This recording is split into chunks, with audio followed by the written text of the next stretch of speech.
Hello students, कैसे हैं आप सभी लॉजिकल स्टूडेंट चैनल देख रहे हैं और मैं शिवम जैन आज प्रेजेंट इंडेफिनिट पर लेक्चर लेकर आ रहा हूं।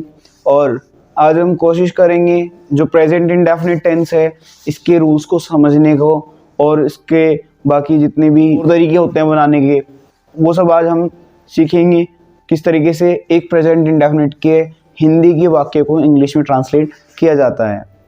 तो आज का हमारा टॉपिक है प्रेजेंट इंडेफिनिट टेंस। इसको मैं ऑलरेडी डिस्कस कर चुका हूं। अगर आपने अभी तक टेंस की सबसे पहली वीडियो को नहीं देखा है तो पहले आप उसको देखिए, उसके बाद यूज ऑफ इज़ देखिए, उसके बाद वॉज वर, उसके बाद ही आप प्रेजेंट इंडेफिनिट टेंस की वीडियो को देखें। आइए स्टार्ट करते हैं स्टूडेंट्स। प्रेजेंट इंडेफिनिट टेंस के बारे में मैंने बेसिक वीडियो में बताया था। प्रेजेंट इंडेफिनिट टेंस में वो सब वाक्य आते हैं जिनमें ये तो पता है कि वर्क आपका प्रेजेंट में हुआ है, लेकिन ये नहीं पता होता है कि वर्क कब हुआ है, क्या वर्क पूरा हो चुका है, क्या वर्क कंटिन्यू है, क्या वर्क कंटिन्यू या परफेक्ट और कंटिन्यूअस दोनों है। तो ऐसे टेंस को हमने क्या नाम दिया है? प्रेजेंट इंडेफिनिट टेंस उसको नाम दिया है। ऐसे वाक्यों की जो पहचान है वो ये रहती है कि हिंदी वाक्यों के अंत में ता तीते क्रिया के साथ मिलेगा, ता तीते, और प्रेजेंट होने के नाते इसमें आपको है हूँ हो शब्द देखने को मिलते हैं।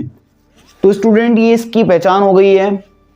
जिन हिंदी वाक्यों के अंत में ता है, ती है, ते हैं, ताहू ये शब्द आते हैं वो वाक्य आपके प्रेजेंट इंडेफिनिट के वाक्य कहलाते हैं। हालांकि इसके एक दो एक्सेप्शन भी हैं, वो भी हम सीखेंगे समझेंगे। देखिएगा, जब वर्क रिपीटेड हो, बार बार रिपीट हो रहा हो, जैसे वह झूठ बोलता है रिपीट करता है।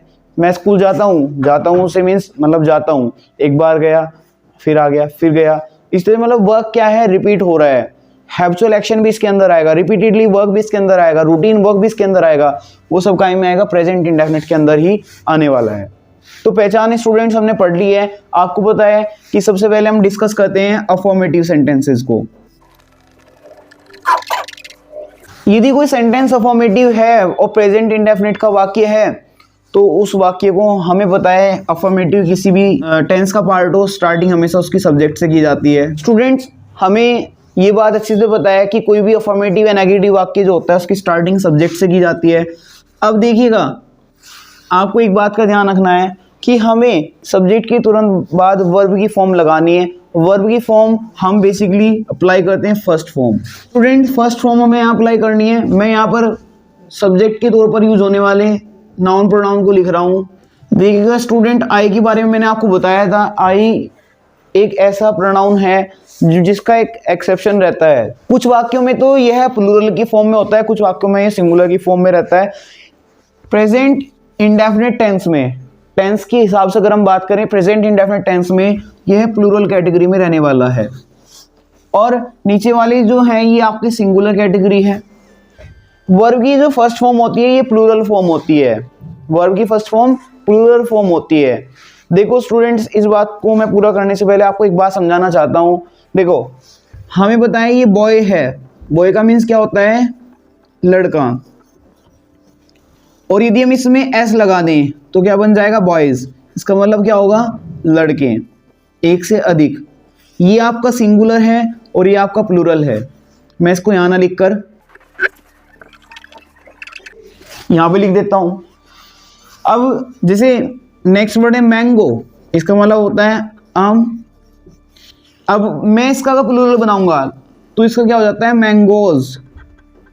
यहां तो हमने एस लगाया है, यहां क्या होगा? ES लगेगा, क्योंकि जिन वर्ड्स के लास्ट में ओ होता है उनमें जब हम एस जोड़ते हैं तो उससे पहले ई को भी आपको जोड़ना होता है। तो ये मैंगोज हो जाएगा। इसका मतलब भी आम होता है, लेकिन एक से ज्यादा आम। तो ये नाउन के लिए रूल है, ये नाउन प्रोनाउन वगैरह नाउन के लिए रूल होता है। ये नाउन में ऐसे करना होता है। लेकिन अगर हम वर्ब के हिसाब से देखें, वर्ब जो होती हैं प्लूरल होती हैं फर्स्ट फॉर्म, और उनको सिंगुलर करने के लिए इस रूल का उल्टा रूल लगता है। मतलब जैसे कि स्टूडेंट्स, हमारे पास वर्ड है रीड। रीड क्या है? आपका प्लूरल है। अगर हमें इसको सिंगुलर करना है तो उसका क्या करना पड़ेगा? एस और ES को आपको अप्लाई करना होगा। ये बात आपको ध्यान रखनी है। जो नाउन का रूल है, एस या ES लगाने से सिंगुलर नाउन प्लूरल हो जाते हैं।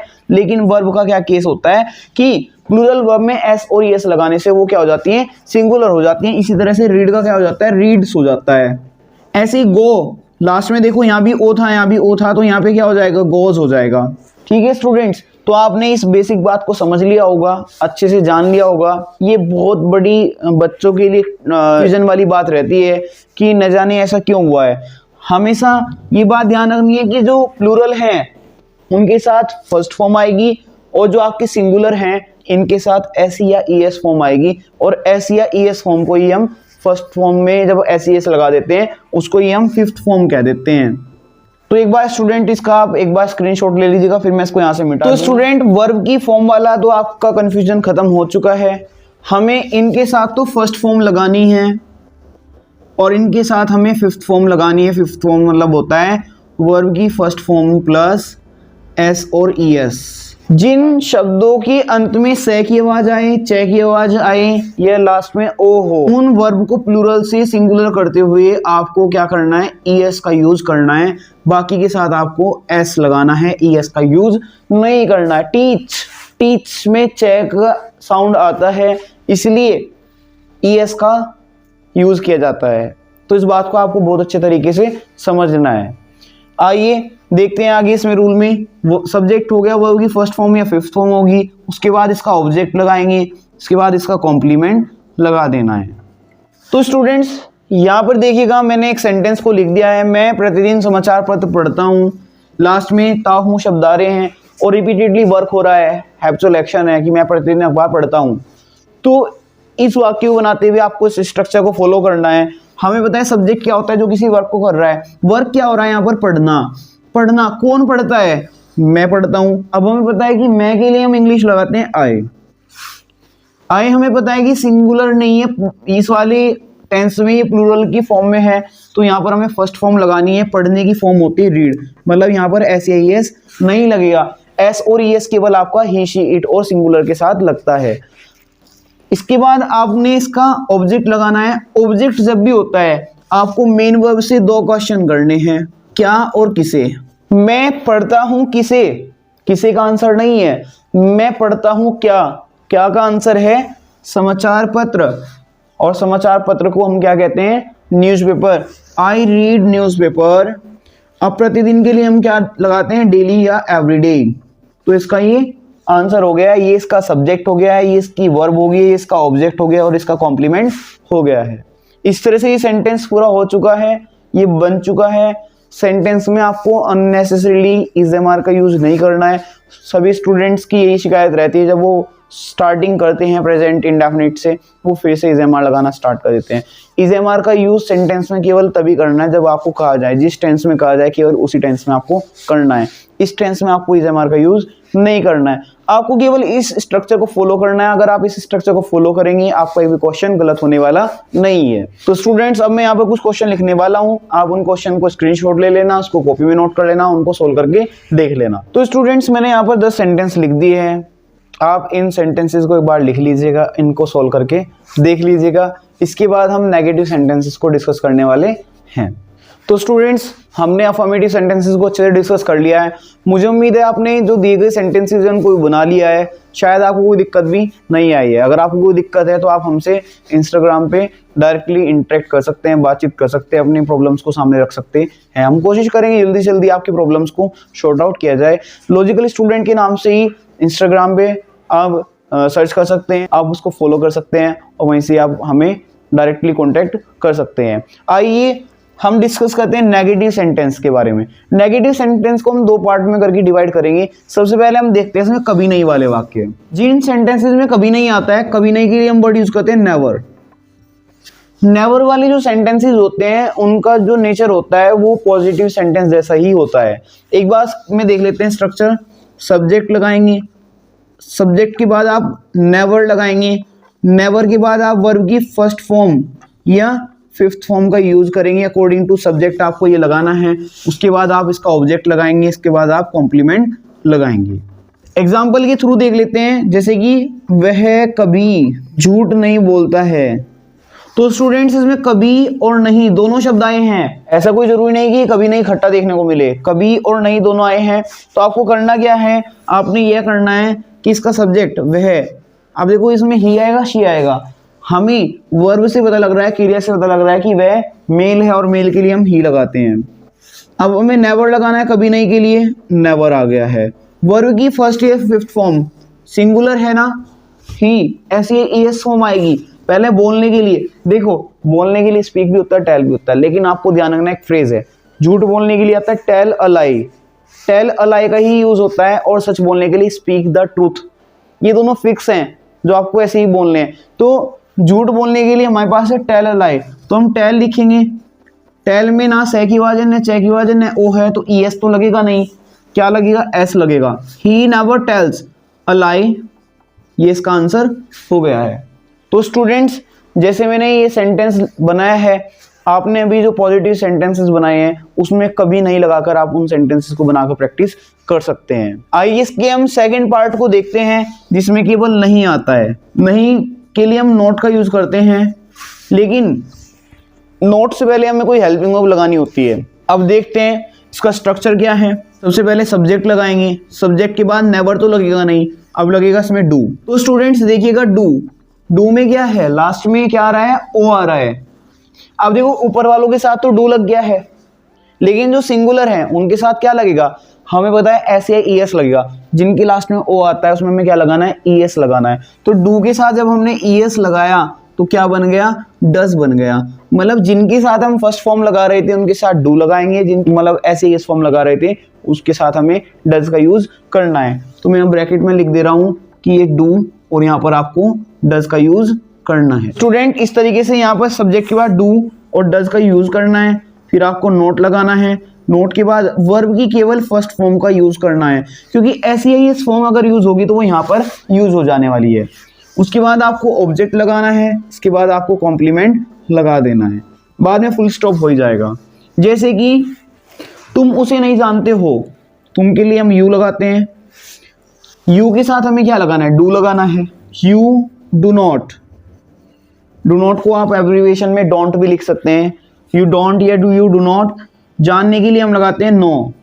अब उसे के लिए हमें क्या लगाना है, हिम या हर का यूज कर सकते हैं। हमें नहीं पता वो मेल है या फीमेल है, इसलिए हम हिम या हर में से एक का यूज कर सकते हैं। तो उसका आंसर हो गया यू डोंट नो हिम या you do not know him. तो स्टूडेंट्स अब मैं यहाँ कुछ क्वेश्चंस लिख रहा हूँ, आप उसको नोट कर लें और उनको सॉल्व करके देख लेना। मैंने यहाँ पर कुछ 10 क्वेश्चंस को लिख दिया है, आप एक बार इसका स्क्रीनशॉट ले लीजिएगा, अपनी कॉपी में नोट कर लीजिएगा और इन क्वेश्चंस को सोल्व करके देख लीजिएगा। ये क्वेश्चन आपके लिए बहुत ज़्यादा बेनिफिशियल रहने वाले हैं। जब आप इनको क्वेश्चन को सोल्व करेंगे, कुछ आपको वोकेबुलरी के नए वर्ड सीखने को मिलेंगे, कुछ नई बातें आपको सीखने को मिलने वाली है। तो एक बार आप इसको वीडियो को यहीं पर पॉज करके एक बार स्क्रीनशॉट ले लीजिएगा। तो स्टूडेंट्स, मुझे उम्मीद है आपने नेगेटिव के सेंटेंसेस को अच्छे से कर लिया है, समझ लिया है, क्वेश्चन बना के देख लिए हैं, नए वर्ड्स भी सीख लिए हैं। आइए अब हम रुक करते हैं इंटरोगेटिव सेंटेंस का। इंटरोगेटिव सेंटेंस में first type means that yes no type interrogative sentences को हम देखते हैं, समझते हैं। जो yes no type interrogative sentence होते हैं, इनमें आपको पता है स्टार्टिंग में क्या आएगा, हिंदी में स्टार्टिंग क्या से होने वाली है, बाद में क्वेश्चन मार्क आएगा। ऐसे सेंटेंसेस में मैंने आपको बताया हुआ है कि जो सब्जेक्ट होगा, सब्जेक्ट से पहले उसकी हेल्पिंग वर्ब आएगी। हेल्पिंग वर्ब इसमें क्या है, डू डज है, तो डू डज को आपको शुरू में लगा देना है। नोट जो है अगर होगा तो सब्जेक्ट के बाद चला जाएगा, नहीं तो रहने देंगे। नोट के बाद आपको वर्ब की फर्स्ट फॉर्म लगानी है, ऑब्जेक्ट लगाना है, कॉम्प्लीमेंट लगाना है एंड देन आपको क्वेश्चन मार्क अप्लाई करना है। ये इसका स्ट्रक्चर है, इस स्ट्रक्चर को आपको फॉलो करना है फर्स्ट टाइप इंटरोगेटिव में, yes no type interrogative sentence में। देखिएगा इसमें हम एक एग्जांपल के थ्रू उसको समझते हैं।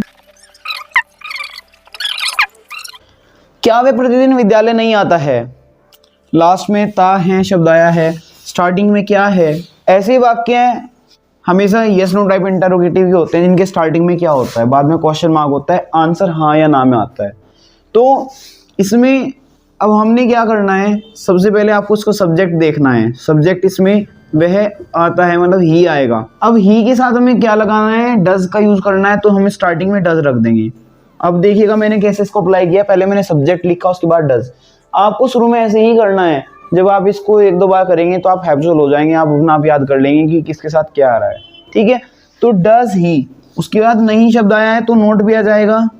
वर्ब आना, कम के बाद टू आएगा, विद्यालय के लिए स्कूल और प्रतिदिन के लिए डेली, बाद में क्वेश्चन मार्क लगाना न भूले।